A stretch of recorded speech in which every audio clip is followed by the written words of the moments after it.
convidamos a todos nesse momento a buscarem o seu sossego interior,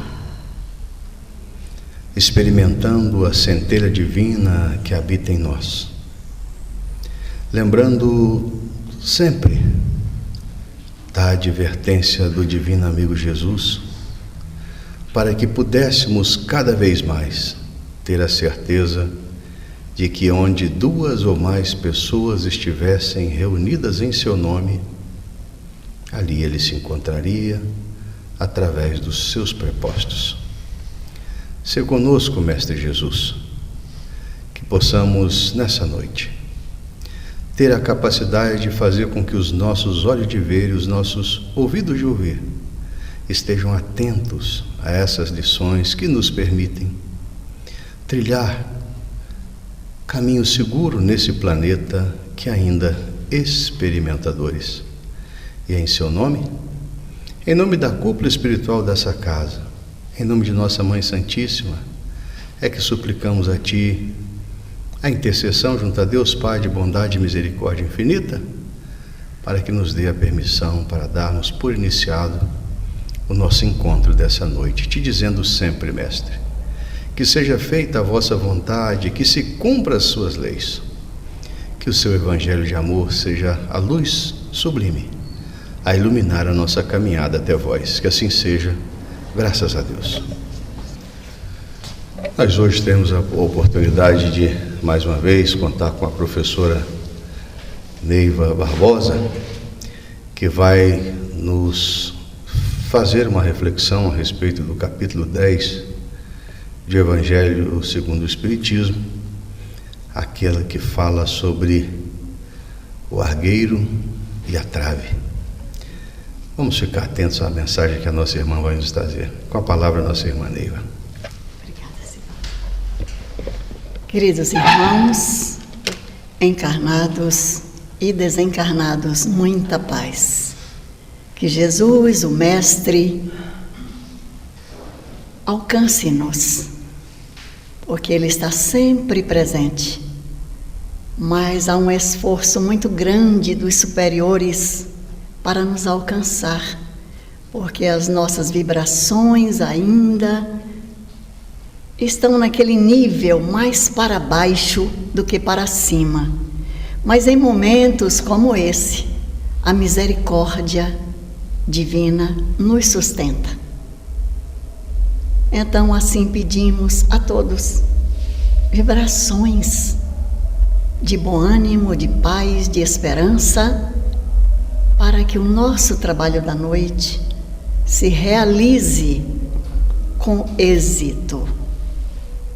Porque, teoricamente, muitas vezes, conhecemos de trás para frente, de frente para trás, a lição do Evangelho de Jesus. Mas o mais importante não é a teoria. O mais importante é a aplicação na prática.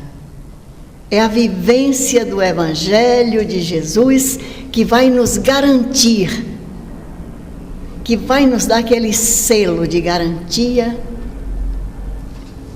de falarmos sobre o Evangelho de Jesus praticando. Porque Evangelho é boa nova, é caridade. E como disse muito bem o nosso amigo Sivaldo, na lição que ele escolheu do Pão Nosso, em tudo dai graças. Na chuva, no sol, no frio, no calor, em situações de facilidade, de alegria, bem como nas de dificuldades. Porque é exatamente no momento difícil que nós vamos estar nos colocando à prova. Porque o objetivo da reencarnação, meus amigos, não é estarmos aqui para fazer turismo, é nós estarmos aqui para evoluir um pouco mais, para colocarmos o Evangelho de Jesus na pauta da nossa vida, vivendo de fato. É muito bom falar sobre o Evangelho, é tão bom que a gente se inspira, a gente se emociona, com o auxílio dos benfeitores. E por que a gente se emociona? Para que nós possamos dar o verdadeiro exemplo. Então, o nosso irmão já fez aqui a introdução, é o capítulo 10, Bem-aventurados os que são misericordiosos. Misericórdia significa caridade, indulgência, compreensão, fraternidade, amor, compaixão, altruísmo. E olha o item que nos coube na noite de hoje: o argueiro e a trave no olho. É do Evangelho de Mateus, capítulo 7, versículos de 3 a 5. Observemos, está posto aqui em o Evangelho segundo o Espiritismo, item 9. O argueiro e a trave no olho. Como é que vedes um argueiro? Argueiro é um cisco minúsculo. Como é que vedes um argueiro no olho do vosso irmão, quando não vedes uma trave no vosso olho? É uma advertência de Jesus, significando que nós vemos um cisco no olho do próximo, enquanto que no nosso tem, digamos, um pedaço de madeira, um pedaço de folha que é visível. Nós, com esse obstáculo, não vemos o que temos no nosso olho, mas enxergamos no olho do outro um cisco. E ele continua dizendo: ou, como é que dizeis ao vosso irmão: deixa-me tirar um argueiro do teu olho, vós que tendes no vosso uma trave? Como é que nós podemos nos prontificar a tirar um cisco do olho do próximo, quando nós temos no nosso um empecilho muito maior? Hipócritas. Jesus nos chama a todos de hipócritas. Tirai primeiro a trave do vosso olho, e depois, então, vede como podereis tirar o argueiro do olho do vosso irmão.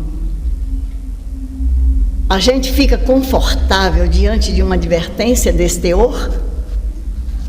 Não ficamos confortáveis, embora devamos aceitar. Porque Jesus não dourou a pílula para nenhum de nós. Jesus não falseou nenhum princípio. Ele não nos deixou imersos na ilusão. Ao contrário, com toda a sua bonomia, com toda a sua misericórdia, com todo o seu amor, ele nos chama de hipócritas. E o que é o hipócrita? É a pessoa que se esconde atrás de uma mentira. É a hipocrisia. Ele chamou os hipócritas de sepulcros caiados, que são pintados de cal por fora, branquinhos, mas por dentro cheio de podridão. Então, meus amigos, estas máximas de Jesus, porque olha só, aqui ele está nos questionando como é que nós enxergamos um cisco no olho do próximo e não vemos a trave que temos no nosso próprio olho. Depois, ele ainda nos adverte: como é que nós dizemos para o nosso irmão: deixe que eu tire o cisco do seu olho, quando nós estamos impedidos, porque no nosso próprio olho tem uma trave. E a recomendação final dele é nos chamando de hipócritas e nos aconselhando: tirai primeiro a trave do vosso olho, e depois sim, observe como você pode ajudar a tirar o cisco do olho do seu próximo. Então são 3 máximas aqui, são 3 lições profundas. E Allan Kardec, à luz do Espírito de Verdade, à luz da doutrina espírita, que é o Consolador prometido pelo próprio Jesus, no item 10, ele diz que uma das insensatezes da humanidade está exatamente em vermos o mal de outrem, antes de vermos o mal que está em nós mesmos. A psicologia diz, tem um mecanismo chamado projeção. Nós temos aqui um defeito que muitas vezes o próximo não conhece, mas nós conhecemos. Nós temos que nos conhecer. Principalmente a doutrina espírita nos aponta o caminho do autoconhecimento. Nós precisamos nos conhecer. E a psicologia chama esse mecanismo de projeção. Muita vez, pela aparência, algo de negativo que está introjetado em nós e que nós fazemos uso disso. Um exemplo, na nossa vida cotidiana, de forma escondida, de forma dissimulada, nós não somos muito honestos. Então nós olhamos para alguém e, por nós não sermos honestos, nós já vamos projetar no outro aquele defeito que é nosso, o da desonestidade. E aí a gente começa a dizer, olha só, fulano é desonesto, fulano é isso, fulano é aquilo. Observemos, é o que Kardec está dizendo aqui. Para julgar-se a si mesmo, fora preciso que o homem pudesse ver seu interior como sendo num espelho. Isto é, nós precisaríamos sair fora de nós mesmos para nos observar. E dessa forma, nos indagar. Se víssemos alguém cometendo o que cometemos, o que pensaríamos nós de alguém fazendo coisas como nós usualmente fazemos? Será que nós aprovaríamos? Então, essa é a recomendação, essa é o começo dessa reflexão. Quando ele diz aqui, ele vai seguindo e vai falando que o orgulho é o pai de muitos vícios. E, ao mesmo tempo, o orgulho anula muitas virtudes. Se somos uma pessoa orgulhosa, cheia de orgulho, aquele orgulho que a gente cultiva, sabe? Tem gente que diz, olha, eu tenho orgulho em ser orgulhoso, não dou o braço a torcer, porque eu sou assim mesmo. Ao contrário, o orgulho não dá para fazer uma caridade, como Kardec diz. A caridade orgulhosa é um contrassenso, porque alguém que, por mais benefícios que ele faça, ele se julga acima dos outros e se diz de si para consigo, eu sou melhor do que esses outros. Ele se acha o suprassumo, então por isso tudo que ele faz tem mais valor do que o outro. É Kardec avaliando aqui.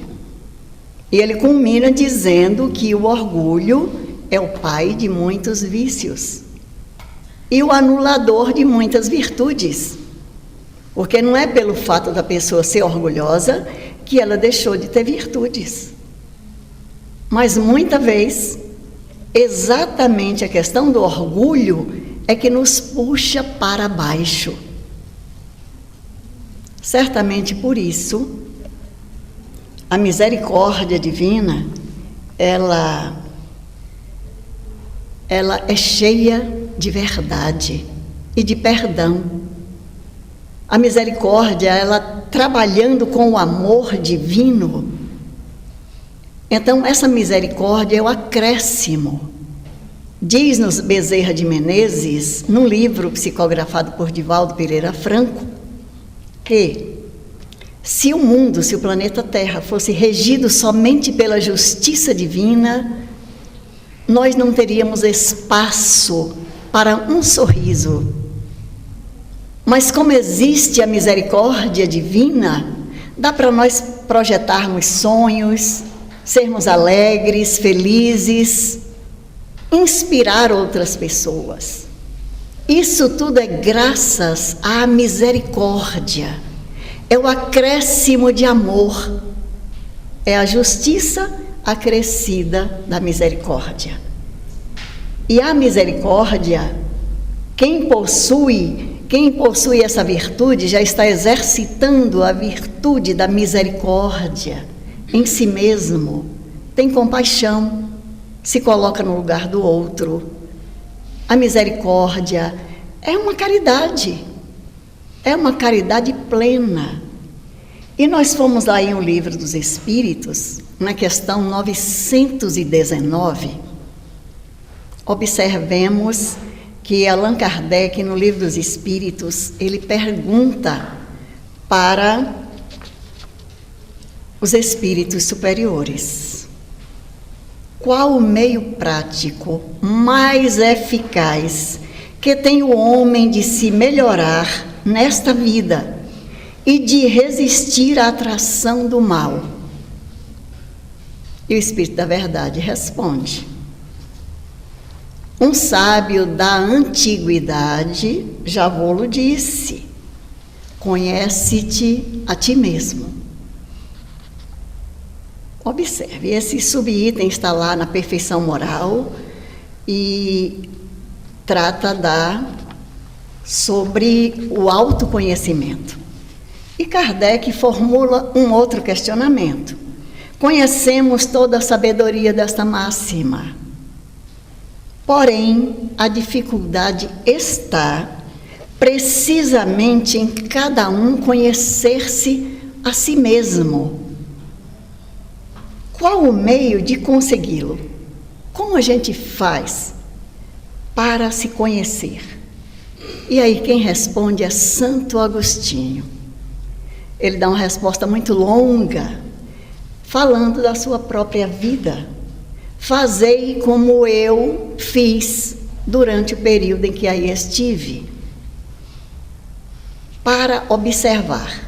E indo lá no livro que Santo Agostinho escreveu, chamado Confissões, posto aqui praticamente, tem uma passagem, tem um momento em que Agostinho, quando ele se deu conta da sua vida, porque Agostinho era muito dado às farras, era um solteirão, era uma pessoa que tinha uma mãezinha ali, Mônica, para cuidar do bem-estar dele. Então ele saía e voltava muito tarde das serenatas, da sua vida um tanto boêmia, digamos assim, talvez até exagerando. E ali a mãezinha, que já estava numa idade mais avançada, ficava aguardando Agostinho chegar da rua para então esquentar o jantar, esquentar uma água para ele fazer a sua higiene antes de dormir. Ora, uma noite ele já chegou muito, já amanhecendo o dia, e estava ali a sua mãe adormecida à mesa, aguardando a sua chegada. Quando ele chegou e ele viu que a sua mãe estava ali, aguardando, dormindo de forma desconfortável, ali foi o momento, sabe, aquilo ali tocou Agostinho no fundo da sua alma. Ele, naquele momento, porque todos nós temos esse momento de despertamento, ele observou aquele quadro, e então ali ele se encontrou diante daquele espelho, vendo-se a si mesmo. Meu Deus, como eu não posso fazer isso? Tudo que eu estou fazendo está errado. A minha mãe me aguarda todas as noites. E naquela noite, particularmente, o dia já estava chegando. A partir dali, Agostinho começou, como ele diz lá nessa resposta, na questão A do item 919. Então ele diz: fazei como eu fazia. Ele começou a anotar os seus maus hábitos. E o primeiro da lista foi aquele que o tinha impactado. Não posso, não devo e não vou mais chegar nesse horário. Não vou mais tornar a minha mãe como se fosse uma serva para estar aqui me aguardando até altas horas da madrugada, como hoje. Então ele fez uma lista e a lista era muito longa. A partir daquele dia, daquele raiar de dia, ele começou a fazer uma verdadeira transformação na sua existência. Ele passou, em primeiro lugar, a não fazer mais aquilo. Olha, a sua mudança foi tão radical, no sentido altamente positivo, que não é por acaso que a Igreja Católica o canonizou. Deu-lhe um título de santo, Santo Agostinho. E é assim que ele é chamado também na espiritualidade superior, Santo Agostinho, para identificar aquela personalidade aqui na Terra. Então nós não vamos achar aqui que as criaturas ganham asas de angelitude só em discursos.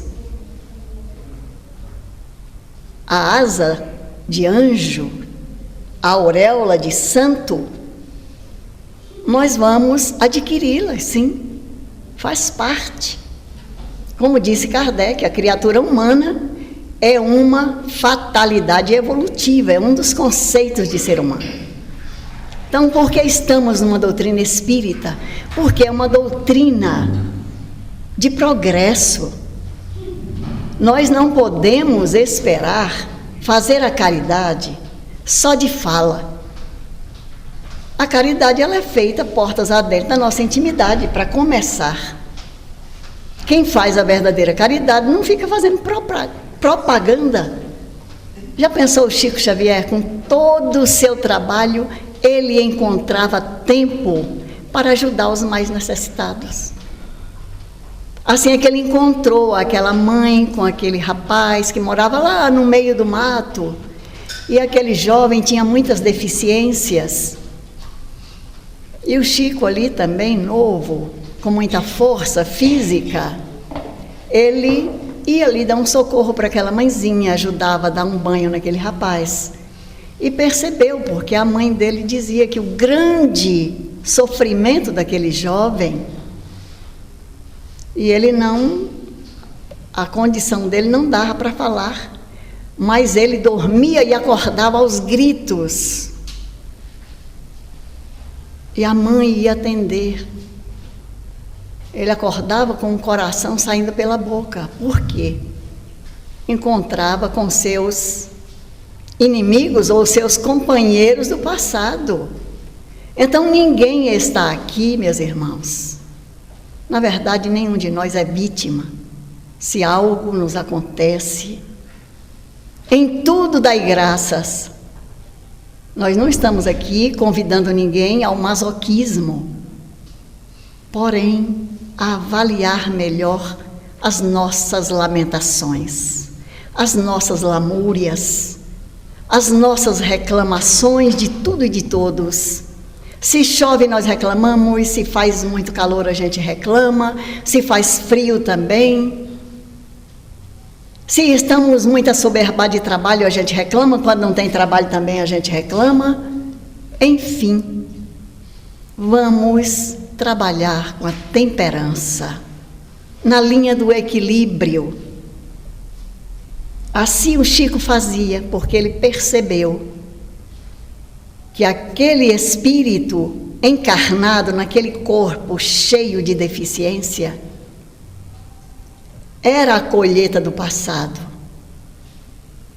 E era tão bendito aquele corpo cheio de defeitos, que quando ele encontrava com a turba do passado, ele se recolhia no corpo E quando ele estava ali acordado, ele tinha visto que tinha sido um pesadelo, mas era real. E aí o Chico, além de ajudar a mãe com alimentos, dava passes, e aquele rapaz foi readquirindo o equilíbrio, a harmonia. O Chico falou isso para alguém? Não. Mas alguém viu e contou. Então, meus queridos irmãos, a mediunidade é um dos princípios básicos da doutrina espírita. Cuidemos da nossa mediunidade, fazendo aquilo que nos compete fazer, orando uns pelos outros. Muitas vezes não temos faculdade expressiva de comunicar através da fala, através da escrita, através da música, através de uma pintura, mas temos a mediunidade de intuição, aquela mediunidade de auxílio, de apoio espiritual. O que seria de um grupo mediúnico se todos incorporassem? Se todos tivessem a mediunidade da psicofonia?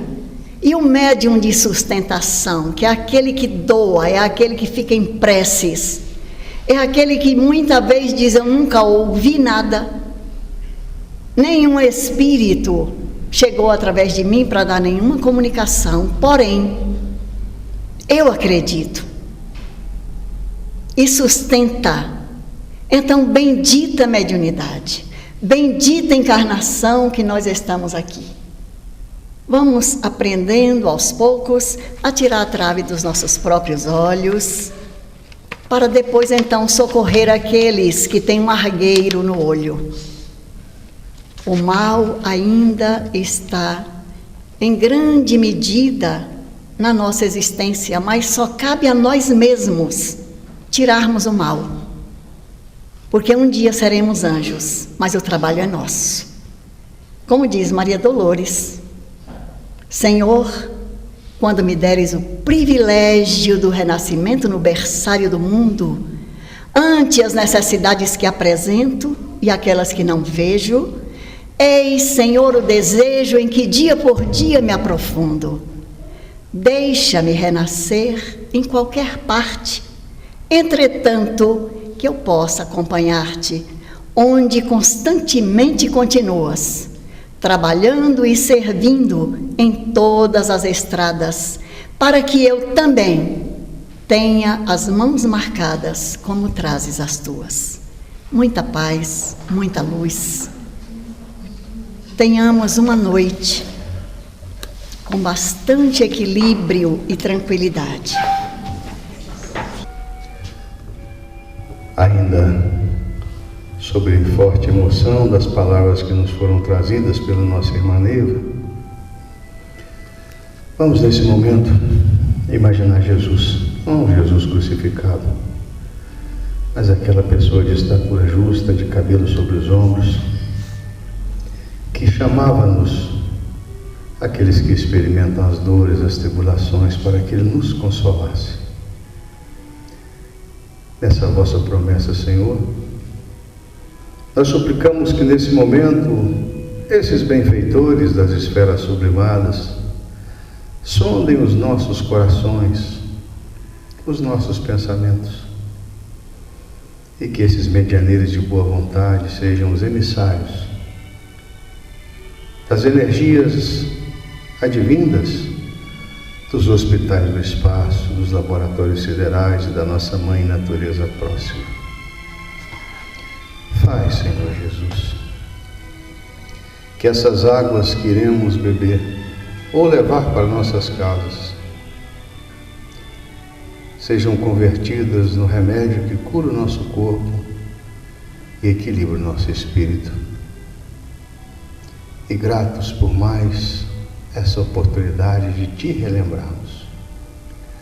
É que com a oração que um dia nos ensinaste, Senhor, selamos esse nosso compromisso de ser cada vez mais, não admiradores da sua doutrina, mas vivenciadores dos vossos ensinamentos. Pai nosso que estais nos céus, santificado seja o vosso nome. Venha a nós o vosso reino e seja feita a tua vontade, assim na terra como nos céus. O pão nosso de cada dia nos dai hoje, Senhor. Perdoa as nossas ofensas, assim como nós devemos perdoar os que nos ofendem. E não nos deixeis cair nas tentações do mundo, se possível, nos livrando de todos os males. E nós pedimos isso porque sabemos ser seu, todo o poder, toda a glória, para hoje e toda a eternidade. E é gratos à equipe espiritual dessa casa, gratos à nossa Mãe Santíssima, gratos a vós, Jesus, é que suplicamos a Ti nesse momento que intercedeis junto a Deus Pai de bondade e misericórdia infinita, para que nos dê a permissão para darmos por encerrado a primeira parte do nosso encontro nessa noite. Que assim seja, graças a Deus.